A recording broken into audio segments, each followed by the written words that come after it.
Morning, guys. Welcome back to my channel. Actually, it's morning here, but I don't know when I'll be posting this. So good morning, good afternoon, good evening, whatever time you're watching this. I am really excited about this video. This video is going to be on how to gain confidence. And this is going to be inner confidence and overall confidence. This practice I know will help you in both inner and outer. So if you've been following me on Instagram, you've noticed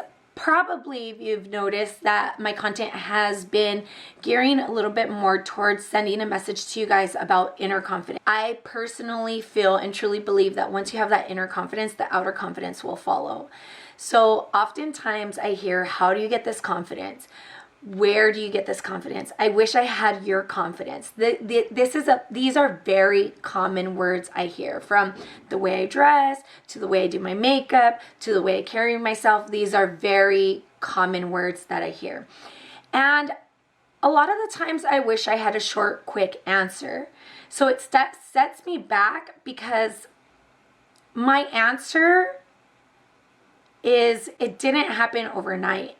But it has been something that I've worked on daily. Let's be honest. It's not that easy. And a lot of us, we want to be better, right? And sometimes it's hard to be confident when we're trying to put ourselves in higher levels or better levels, or trying to become better versions. It's hard to be confident because we've never been this version, or we're trying to get into levels that we've never been before. So it's hard to be confident if you've never been there.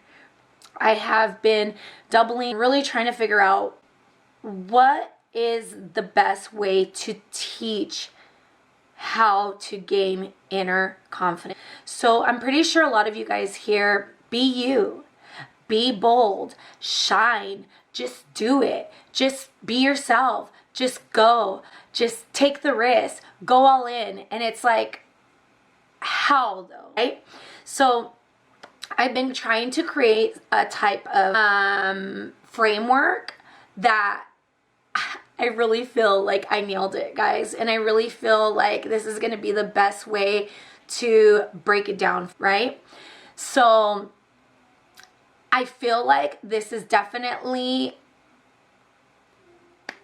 parts that you have to work on, you have to work hand in hand in order for them to work. And you have to work on them daily. But here we go. I wrote it down just so I make sure that I stay on track for you guys, because I have the tendency to like over explain and try to give you guys information overload. But this is so important for me to translate to you guys, to make sure that you guys are understanding how to implement this, because I want to see you confident this year, and I want to see you carry that inner confidence as well as that outer confidence, where you're completely wholesome and you're completely full. Okay, so number one is going to be self-awareness. Now, self-awareness, I would say all of these are constant campaigns. So these are, all of these steps, you're always going to have to chip away at them. And once you start getting into new levels, you're going to have to continue to chip away. But because you've already started practicing these departments and these steps, you'll know how to work them when you get into your next levels. And that's what gives you confidence at the end of the day. That's what gives you overall confidence. So self-awareness is number one. And the way I like to do self-awareness is journaling. And self-awareness could really be a bitch. And self-awareness was one of the hardest parts for me, because I had to call myself out on my own bullshit. And who likes to be told what to do, or who likes to be called out? First of all, who likes to be called out by somebody else, right? Nobody likes that. Second of all, why would we do that to ourselves, right? But if you look at it as like you're calling yourself out because you want to improve on these things, game changer, 1000%, hands down. but it's going to hurt a little bit. And truth is going to hurt a little bit. The hard truths are going to hurt. And that's why that's a cliche, because truth hurts. So self-awareness, it could be a bitch. You're going to have to call yourself out, but you're also going to have to call yourself out on your strengths and the things you're good at, and the things you enjoy, and radical honesty. Overall radical honesty. Don't lie to yourself. Don't gaslight yourself. Write this shit down. Write it down. Write down your bullshit that you tell yourself, and write down your strengths that you know, like 100%, this is what I'm good at. Nobody can tell me different. This is what I'm fucking great at. Okay? Self-awareness. Number 2, self-esteem. Okay. When you look up the definition to self-esteem, it will definitely give you a shift change, because I think a lot of people think self-esteem is something you're supposed to be. People think self-esteem is confidence, but I think you need self-esteem for confidence. You need self-esteem and all these other things for confidence. So self-esteem is self-estimate. It's how you see yourself, how you perceive yourself. This is that next level that you want to get into, that you're not in yet, but you can see yourself there. You could see yourself there. So it's your self-estimate. And people, I know you get stuck here, girl. Let's just put it that way. You get stuck here in self-esteem because you're like, no, I want to be better, but I'm not there yet. So how am I going to act confident if I'm not there yet?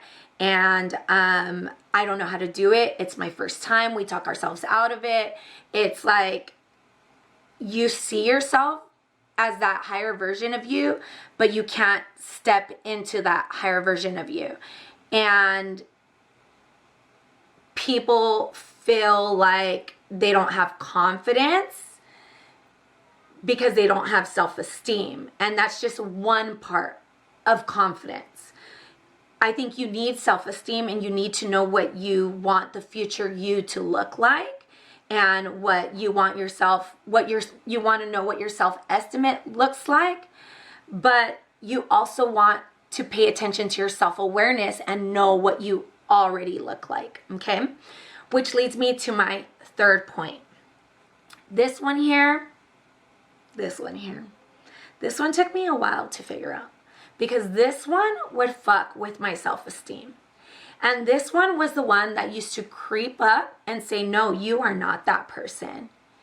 This one's the one that I didn't have down, that would hold me back and give me low self-estimate.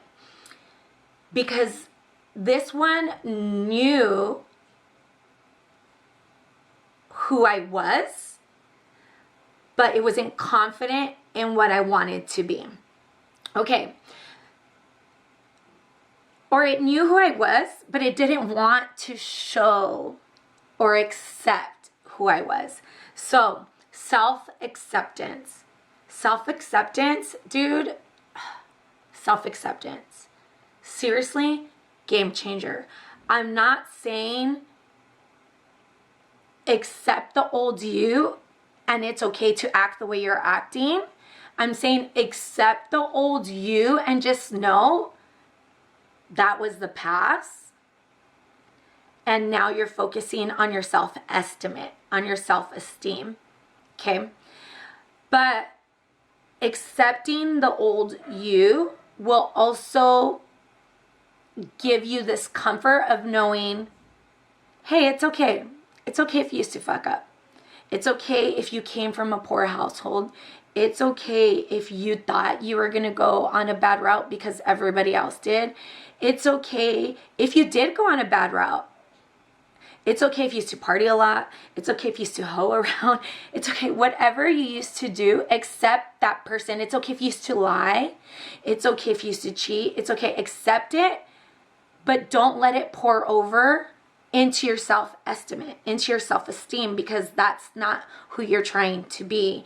And I think this is where we get brought back and our self-estimate can't increase because we are staying, or we are scared of that old us to come up and be like, hold up, this isn't you. This isn't you. What are you trying to do? What is it that you're trying to do? But if you accept it is what it is, and I know who I want to be, game changer. Number 4, telling you all of these go hand in hand, and this is something that you have to work on all of them together. But I would say this is the strongest one. I would say this is the strongest pillar. And this is self-trust. Self-trust is like the backbone, because you have to trust that you are going to have radical honesty when you're going through the self-awareness phase, and you're going to be honest with yourself about the bullshit that you're telling yourself, as well as be honest with yourself about what you're great at. Now, I've even seen people gaslight themselves at what they're great at, or people tell themselves like, oh, I don't want to act, I mean, I don't want to sound all like bougie or anything, but I think I'm really good at, it's like, no, cut those words out. You know it, girl. Don't. And the minute someone uses people, or I'm afraid of what people, or I don't want people to, the minute you use that in your confidence journey, in your inner confidence journey, you're making it about them and not about you. And that's just not going to work. It's not going to work, because you're worrying about people and not about you. Okay. So self-trust. You have to trust that you're going to have radical honesty through the self-awareness phase. And then you're going to have to trust that the person you're choosing for your self-esteem, the person you're choosing for your self-estimate, the person that you can see yourself as, is who you really want to be. You have to trust. Trust, don't look back. Trust, commit, don't look back. Trust, commit, don't look back, okay? Now, if you do, then you probably really don't want to be that person. That's it. Admit, accept. You probably really don't want to be that person. Self-acceptance. You have to trust that the old you is the old you. And you have to trust that you're going to keep pushing for the new you, okay? And you have to know this here. You have to know. It's not going to be easy every single day. And you're going to be tested by the old you. And you're going to be tried. And you're going to have rough days. And you're going to have self-doubt. And there's going to be days where you're like, this is impossible. It's not me. But you have to trust that even if you go to the old you, self-acceptance, you've already accepted the old you. And you're okay. And it's okay. You're not going to self-sabotage because you went to the old you. Okay? You'll be okay, and you're not going to sabotage, especially because you trust that you're going to keep pushing towards your self-estimate. Okay? So self-trust, I think, is ultimate for me. It's like the number one. I think self-trust was the hardest one to work on. Showing up for myself, making sure like, okay, self-estimate looks like this. This is what I need to do to be this. I have to trust that I'm going to show up to be this. Self-trust, 1,000%. And if I show up and it doesn't work out and I don't end up at this, I trust that I can keep going because I've built my self-trust. Okay? Lastly, guys, this part. Action every single day towards all of these. Every single day. Now, if you fail, or if you self-doubt, or if something starts going into your head of like, I can't do it, dig deep for that self-trust to one, maybe give you grace, some space for grace, take a step back. Maybe you pushed a little too hard, space for grace. But because you know all these steps and you know you're going to get back to working on your self-estimate, working on your self-awareness, working on self-acceptance, working on your self-trust, you know that because you've committed, that's confidence. It's not up every single day. It's not. But you have to take action every single day. And when you can't take action, trust that you're going to take action when you're done with your moment. Trust. When someone tries their confidence, trust, self-trust. But I have to say, the minute I say the words people or what if people or what are people or I'm tired of people, when I use those words in my journey of inner confidence, I know that I have to take a step back and reevaluate because I'm not making it about me anymore, and it's not inner confidence, it's outer confidence because I'm worrying about what people. And if there's one thing I know, outer beauty turns heads, but inner beauty turns hearts. And that's why inner confidence needs to come first. It needs to come first. So I hope that helps, guys. It's a video that has been on my mind. I'm telling you, I couldn't sleep last night. I had so much energy and I was just like, it clicked. I know. These are all the things I work on every single day. And that's why people feel confidence. That's why people ask me, how do you get the confidence? And I think, I try to comfort them and I think there are days where I struggle a little bit, but I always trust that it's a part of it. And I always trust that I know I'm going to get back into it. So clicked for me. I couldn't wait. I went to cycle this morning. I woke up super early this morning. I went to cycle. I had a meeting, but I'm just writing things down. I'm I have to do this video. I hope it helps you guys. It's time to start working on that inner confidence. I promise you the outer confidence will follow.